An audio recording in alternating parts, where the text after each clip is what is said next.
Hey guys, welcome back to Real Housewives Recaps. Today, we're taking a look at St. Meghan Markle. You guys probably already hear the laughter in my voice. I found some funny stuff over there. You know I love that Reddit group, so I thought, you know what? Let's just have some laughs and enjoy this. So thank you so much for being here. I cannot believe how close I am to 100,000. If you haven't hit that sub button, please make sure you're subscribed. Let's take a look at St. Meghan Markle. All right, right off the bat, we have, how did Meghan manage to fool Harry that she knew nothing about the royal family? And this was asked by Frosty8778. Great question. Okay, so it's the answers that are cracking me up here. And Jojo Mauer says, because he's thick as two planks. The escarpment says, that's unfair and an insult to planks. Which super cute Lisa says, seriously, like hold these two sheep while I count them thick. Hold these two sheep while I count them. That's excellent. Bake First says, HRH, Hank the Plank. Wooly Cardigan replies, that literally is the only answer. He's so thick that when his dad said they might not be able to afford her, he wrote, but Meghan can make her own clothes and she doesn't eat much. I mean, imagine him saying that and thinking it was okay to put in his book. What a twat. Oh my God. There are so many things details like this that I obsess about, and that is absolutely one of them. He talks about telling his father she can make her own clothes and she doesn't eat much. Can you imagine? You guys, as we know, I've done videos on it. Definitely go take a look about the fashion, the spending. We know. She spent more than all the other European women of royalty on clothes, and yet she can make her own. You guys, she can't even wear designer, whatever, fancy made clothes.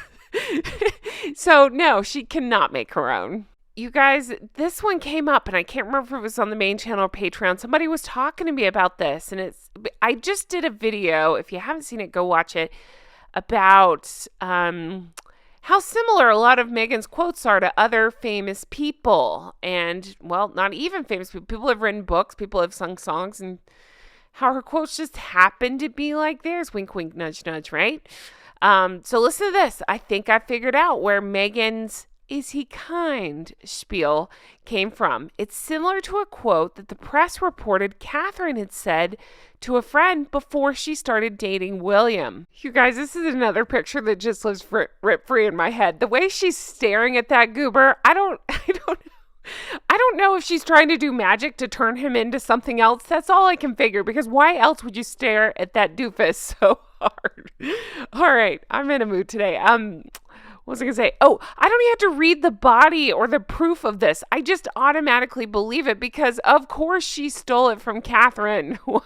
She steals everything else. She doesn't have a real personality of her own, so why wouldn't she steal something like that? Oh, but guys, remember, she didn't Google anybody in the royal family. Oh, that nonsense. But seriously, though, what do you think she's using her magic for right now to try to turn him into? Because she can't be staring him down like that for any other reason. You cannot stare at cross-eyed Beaker for any other reason but than to try to turn him into something else. So here's the body of that post about, did she take the quote from Catherine? It says, let's skip the beginning part here. It says, I was reading some comments on another platform about William and Catherine's relationship.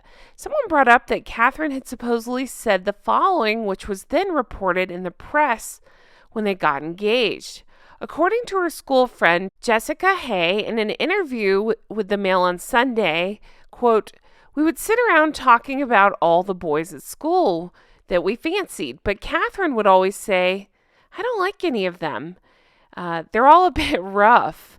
Then she would joke, there's no one quite like William. I bet he's kind. You can just tell by looking at him. So there are several news articles that reference the quote that you can find with a quick Google search. So then they put the link in of the quote. But oh my gosh, of course. That is absolutely crazy and just goes with, well, I don't have a personality of my own, so I'll just borrow somebody else's. If it was an isolated incident, then nobody would think twice about it. But the pattern keeps repeating, and that's what has me fascinated. To which Chewy's mom 88 says, well, color me surprised once again. And then, let's see, least contribution says, just has this meme right here. And that's pretty perfect. Yeah, same. That's the look on my face. All right. And then this person posts, I didn't know that. And yes, it sounds like something Stalker Megsy would have picked up on and tried to copy. I think the same thing. All right. I am so excited to read you these answers because this struck me so freaking funny. Put down your drink if you're drinking something. You ready? If you are drinking something, share it with me. It says, is it true that Harry was desperate to date high-profile actresses but failed? I read this a long time ago that he really wanted to have an actress girlfriend, but nobody was interested in him, so he eventually went with a D-lister. Well, to quote Ross from Friends, none of the sane ones wanted to come home with me. So, yeah, I had actually heard this rumor as well, and I'd heard there was some connection with him he was trying to make a connection with Emma Watson, and that's what I noticed came up in the comments, so let's take a look at what they say about that. So Strix the Owl says, there were rumors that he was interested in dating Emma Watson, but she shut that down pretty quickly via Twitter, if I recall. To which the Velveteen Rabbit wrote, he probably watched Harry Potter and convinced himself she had a thing for gingers. And then something that made me laugh for a good 10 minutes. I'm still laughing about it. You can hear my voice. PRX Sweetie writes, yes, the perfect match. A self-respecting, poised, feminist, philanthropic, talented British Ivy League graduate, and, well, that drug-addled carrot. Surely they have so much in common. Guys, my new BFF called him a substance-addled carrot. Just let that marinate because that's my new favorite thing. You know what else popped in my head when I was thinking about this with Emma Watson? Do you remember? I believe it was in Revenge. I've read so many books, they kind of blend together in my head. I believe Tom Bower talked about that something about Emma Watson with Meghan. Meghan had her sights on being friends with Emma Watson. It all had to do with that UN Women thing. She wanted her name associated with Emma Watson, and I think that's what I'm thinking of. I'm thinking Emma Watson shut that down, to which I say, yay. Oh my God, substance-riddled carrot. That's my new favorite name for him. All right, let's talk about this one. This came up quite a bit. Now, this is by, I'm squinting to see that, Electrical Ad 9212. And it says, I believe Tom Bower's claim that they're thinking of changing their name to Spencer. Okay, let's talk about this because I did put a video up on the channel about it. And I was a little skeptical at first because I thought, no, they're just trying to get their PR machine out there. But it was reported on by Tom Bower. So that's actually the opposite of their PR team. That guy's always putting out stuff about them that I find hilarious. But let's dive into it and talk about it a little bit more because I am fascinated by this. It says, so Tom Bower stated on GB News that he understands that Markle and Harry have discussed changing their surname to Spencer. Some people express their doubts about this, whether it's true, and then they say that they believe it. First of all, let me say that Bower isn't someone I blindly agree with. His demand that King Charles and William make public statements about Markle and Harry, absolutely wrong. It would have handed victory to them because they want the attention and they'd received a new lease on life. Instead, the king and family played it perfectly. However, I do believe Bower when he says the Mad Duo have thought of changing their name to Spencer, and then they go into the reasons why.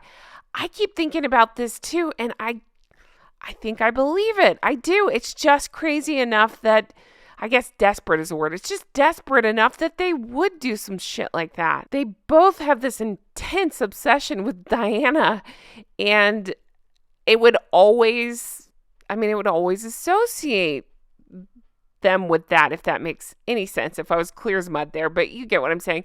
The thing that slows me down is how would that work with the titles? Because they're not letting go of those. So they go on to say, here's how it would work in their mad, demented stalker brains.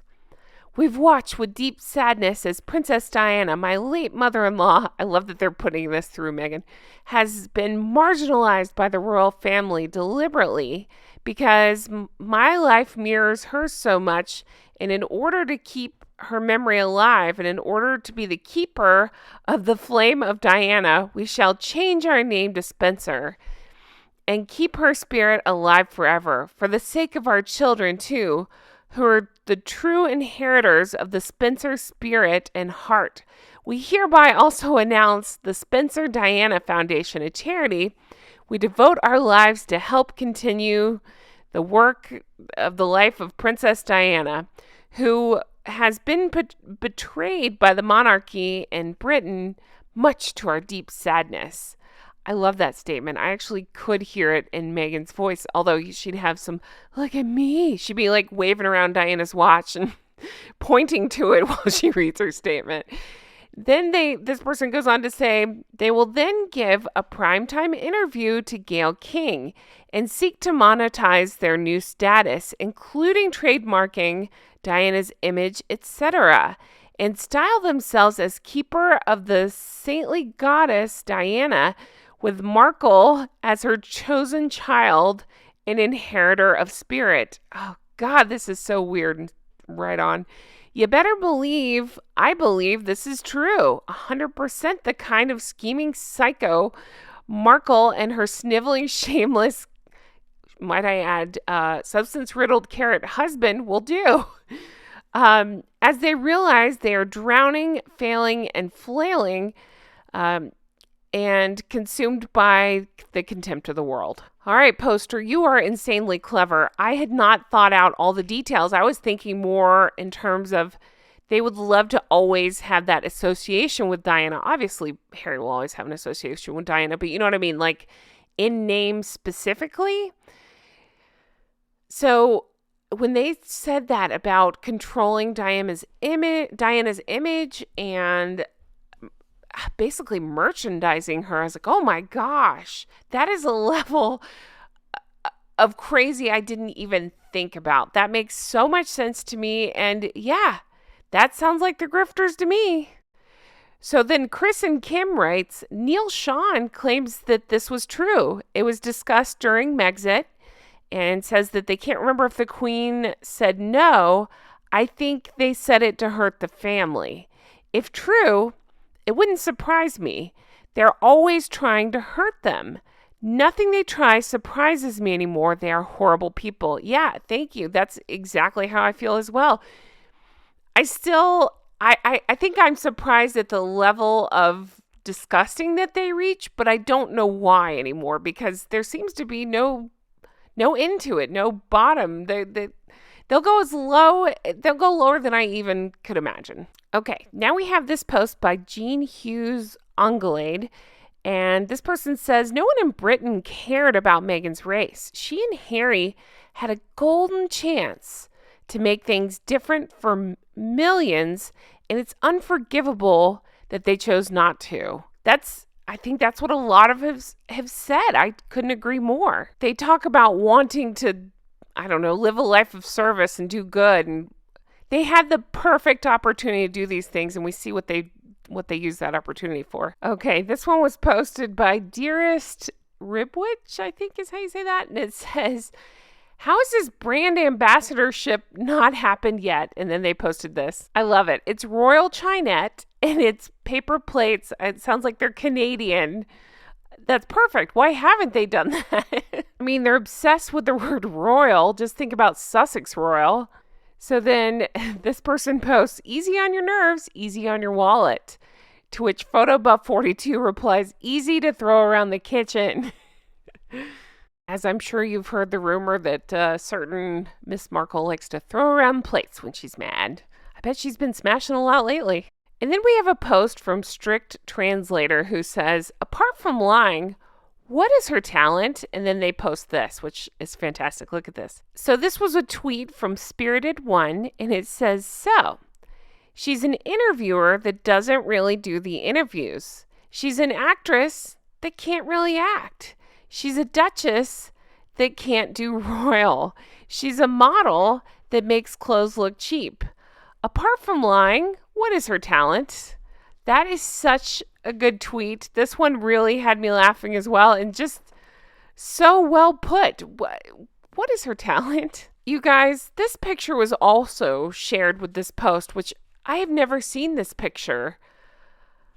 I cannot believe what I'm looking at. I need to stare at this picture for about 14 hours. What is happening here? And I truly don't know what this photo has to do with the original post, but it's so funny to me, and some people chimed in, so I just wanted to show you the picture before we read some of the comments. What is this picture? And I'm sorry, but I'm gonna go there. We talk about the foundation garments. They're never right. And I can see that that's continuing. This is not good. It's not right. It's not good. What am I looking at? We go back to the original question, which was, what is she good at? And Von Unzu posts, she's good at plagiarizing. Again, I got to put in a plug. I just did a video about this. Go take a look. So back to the original, or that photo I had not seen of the rumpled clothing. This person says, we also can't forget her rare talent of making any piece of clothing look atrocious. And then after Paleontologist 5 says, how do they look so craptastic? I love the word craptastic in everything. I think they must sleep in the clothes and then wear them outside to venues. That photo, how do they both manage to look so disheveled all the time, head to toe? Uncombed hair, unfitted clothes. Both of them look as though they haven't showered in days. Okay, guys, here it is. You ready for this? I've actually had some of you guys say this in the comments as well. This is wild. Stressed Up has an interesting theory. You ready? I think their disheveled appearance might be intentional. Remember years ago when people took after-sex selfies and posted walk of shame pictures? I think the Markles have been attempting to pull off a low-key Billy Bob Thornton, Angelina Jolie, we blanked in the limo on the way here moment in these planned papped walks. Unfortunately for them, no one picked up on it, and they just look like slobs. To which the original poster replied, "Oh, wretch, vomit, bleh." Oh God, I think they're onto something. I think you guys who suggested it might be onto something. It's probably her weird, I don't know, idea. Oh God, it really is turning my stomach. Blech. And Aware Impression 8527 posts, is Meghan okay? She's had a rough week, poor thing. Not invited to Trooping the Color, canceled by Spotify, called a lazy blinking grifter by a media executive, papped looking mad, Dior deal fell apart, I don't believe there was a deal, accused of faking interviews, Kelly Osbourne called her husband a blinking twat, Kate wore her favorite shoes, haha, I saw that. If you don't know what I'm talking about, Kate wore the Aquazzara shoes with the little bows on the back and looked fabulous. I'm sure Megan was throwing plates around about that. Camilla wore Dior to Royal Ascot, William's birthday, and she already used up her one pap walk this week. Archetypes trademark refused by U.S. Patent and Trademark Office. Oh no. To which Antique Character 87 had a fantastic response. They said, yet I don't feel sorry for her one bit. All self-inflicted wounds. Yeah, same. I don't feel sorry for either one of them. And then we're going to end on this comment because I thought it was really interesting. It's Sangriama says, I find it hilarious that she said about the Spotify podcast, people should expect the real me. In this, and probably the me that they've never gotten to know. Certainly not in the past few years, where everything is through the lens of the media, as opposed to, hey, it's me. I'm just excited to be myself and talk and be unfiltered. So that's a quote from her. I've heard it a million times. That's why I said it like that. People should expect the real me. That's how the podcast, I think she was talking about the podcast and setting it up as like a promo. And then this person wrote, we got the unfiltered and it ended badly for her. Yeah, I think that's a pretty good point. I'd actually forgot. It's one of those things buried in the back of my head that people should expect the real me. and then proceeds not to actually do the interviews, it sounds like. It sounds like she's just recording her parts and only talking to who she deems the important people. And, and there's the real her. She said she'd show it to us, and she did. I think we've seen a lot of the real her. Wow, scary, right? Anyway, guys, this was a lot of fun. I really enjoyed this deep dive. I hope you did too. I love going through the Reddit group. They're a lot of fun over there. They have a lot of interesting thoughts and opinions and funny memes, so I always enjoy that. I hope you did as well. And I just want to thank you so much for being here. I appreciate each and every one of you. Can't wait to read your comments on this one, and I can't wait to talk to you again soon. Take care. Bye-bye.